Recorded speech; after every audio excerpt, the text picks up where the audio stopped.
শুনুন না, দেখেন আমার আপনি ভুল বুঝেন না, আমি তোর চোর না, আমার পরিবার চোর। প্লিজ আপনি বিয়েটা করেন। অসম্ভব, তোর গোষ্ঠীটাকে বিয়ে হইতেই পারে না আমার।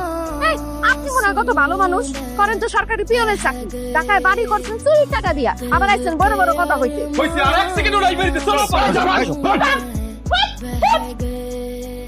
আম্মা, বইটা রাখা দিছি, ভালো হইছে না? খুব ভালো কাম করছিস।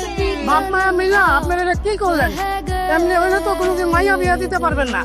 এই পর্যন্ত মোট 22টা পাত্র দেখাইছি, একজনও তো বিয়া করতে রাজি হলো না।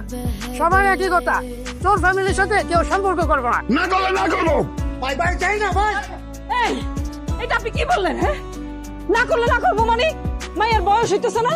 এইভাবে যদি একের পর এক চলতে থাকে, এই জিন্দগিতে তো মায়ের বিয়েই হইব না। আব্বা, আমি বুঝা গেছি, কোনো ভালো ফ্যামিলিতে তোমরা আমার বিয়া দিতে পারবা না। পাত্রী সাইজা পয়সা থাকতে থাকতে আমার আর ভাল লাগে না।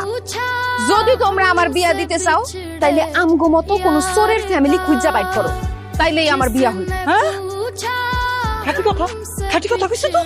ভালো কথা বলছিস। আমি তাহলে খুঁজে বের করতে খোঁজ আজকের মধ্যে তোর ফ্যামিলি খুঁজে বার কর।